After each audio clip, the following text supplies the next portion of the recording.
Hi, I'm Naledi Khatebe. I'm 29 years old and I've been tested positive for coronavirus COVID-19. I think I was aware of the situation, but when you hear something that's like it just seems so arbitrary. It was like there's this flu that's like moving around in Asia, in China, and it's killing old people. And on this side, I think there were a lot of memes being made, and there was a lot of, oh, it's not going to affect Africans. So the conversation didn't seem particularly serious for us on this side. And I think I also had an attitude of, well, I mean, it's a flu, I'm young. So when I went to the UK, I had already pre-planned my trip, and it wasn't the only place I was meant to go. I was meant to do the whole of Europe. So you can't specifically pinpoint an incident where you're like, okay, this is where it happened, because you have so many interactions, you're touching so many surfaces. But what I do think is I got a phone call from a friend of mine, and we'd been together, and she asked me if I'd had any symptoms. And this was when I was in South Africa, because she just received a phone call from a friend of hers who she'd hugged just before seeing me. And they'd hugged, had a chat, had a full conversation, and hadn't seen each other in a while. And it was kind of like a long embrace. And I suspect that that was the point of contraction. And 6 days later, I started showing symptoms from.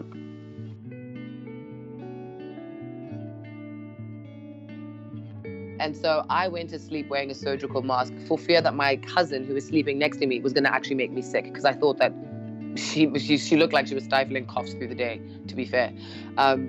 So I fell asleep with my surgical mask. But when I woke up, my chest was so tight. It was as if it felt like if somebody was sitting on it and then telling me to breathe. Immediately I wake up, I feel like I can't breathe. I tell my cousin, and fortunately for me, I think she took me quite seriously, because it was just unusual for me to say something like it. I think the day before I'd really just been like, guys, I think I've got it. Oh my God. And, we're all kind of going back and forth. We're saying, oh, I've got it. We're making each other panic. We called the NHS, which is the National Health System in the UK. We were put on hold they said it was going to be over an hour. And they almost explicitly made it clear during the waiting period that if you were calling, it was because you were in a very dire situation.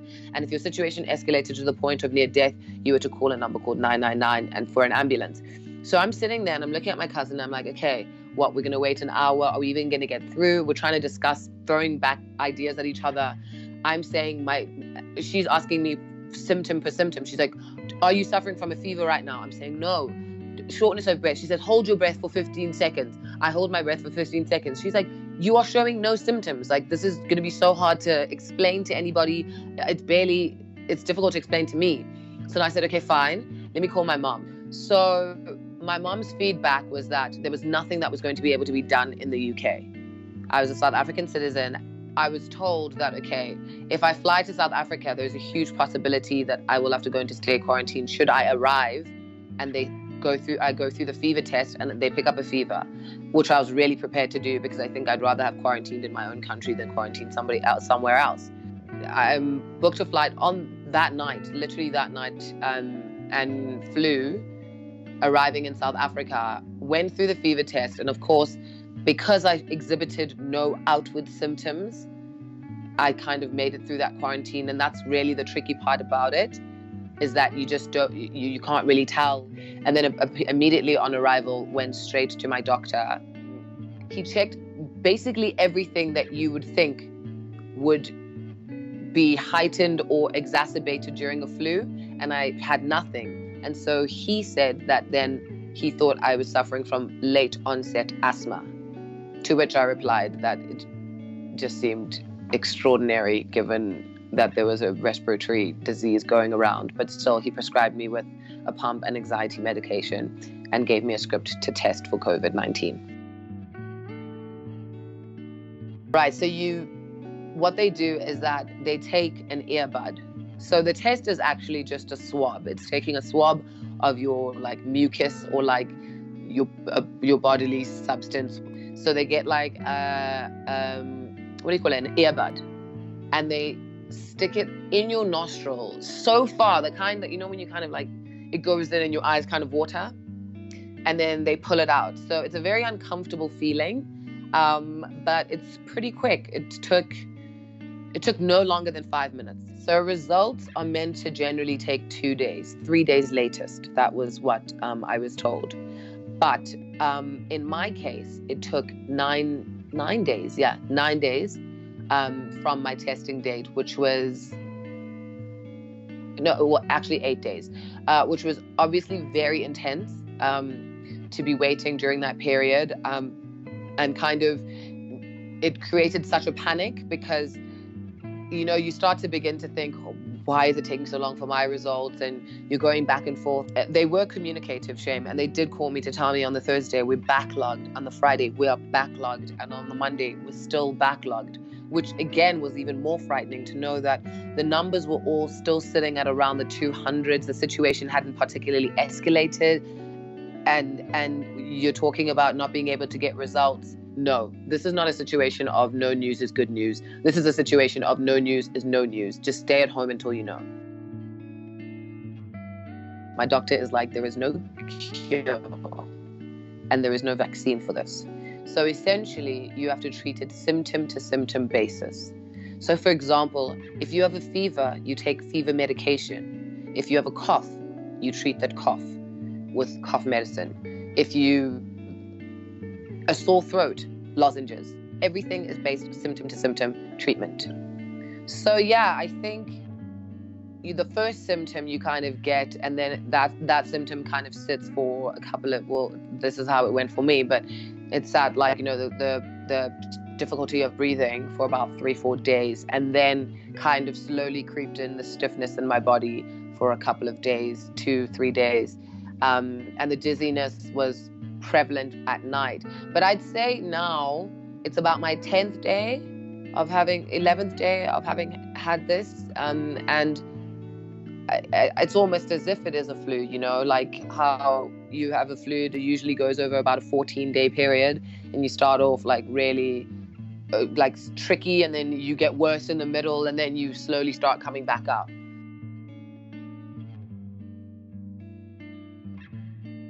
So I think it was just a matter of, and unfortunately I have to say, mothers being motherly, I kind of like tell her, Mom, don't come into the room, and no, let me just come, I'll put your tea here on the side table. And you just, because it's like from what I've understood and read, it can be airborne. There's surfaces that it can stick to for a certain period of time. I think the proximity of our situation just led to the fact that she has probably contracted it. So we'll be waiting for her results. They should be in the next couple of days. Take the precautionary measures, because this is really no longer just about, one person or myself as an individual. I'm healthy. The likelihood is that I will get over this and I will create antibodies and I'll be fine. But let's say I expose myself to someone who's high risk, someone with asthma, someone who's old, that becomes the issue. And we have a country of people that is just very high risk.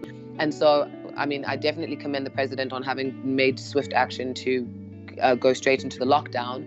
And I think South African individuals are themselves, like now as civil society, we kind of need to help that idea by being very precautionary, washing our hands properly for 20 seconds in the kind of way that we've been taught. And also just eating healthily. I think that's one that I really wanted to ignore in the beginning, but the benefit of actual green vegetables for building my immune system, and not just post medication, not just like med lemon and all that stuff, but really just the stuff that I put into my body to help build my immune system is going to help. Dealing with something that we all don't know. There's not enough information. There's not a long enough time period to be able to project what's going to happen with this flu. So we have to act as if it's going to be the worst case scenario. You have to take care of yourself. You have to wash your hands. You have to stay away from people. You can't be out drink. Don't even try to avoid drinking, because drinking does lower your immune system. I'm not saying give it all up, but do everything that you can to make sure that you are going to be strong enough to fight it. And if it's not enough for yourself, then you really just have to consider everybody else around you. Just do it for your mother, for your neighbors, for your grandmother, older people, for your best friend with asthma. Just think about those people. if you're carrying it and you transmit it to them, that guilt, and I think that's what will get you the most, is the guilt of knowing that you could have been responsible for spreading something that causes fatalities. And that shouldn't be an option for anyone. Especially as a young person, you never really think about your, the imminence of like your own death, or like, what life really means to you. And I think it's going to make us appreciate all the interactions we truly have. To not be around people just really reminds you just how much you actually like people. And I think it's going to really just remind us that as human beings, we really need to start taking care of ourselves, of the earth. And so, yeah, I think just showing love and unity, and most importantly, Ubuntu through hygiene.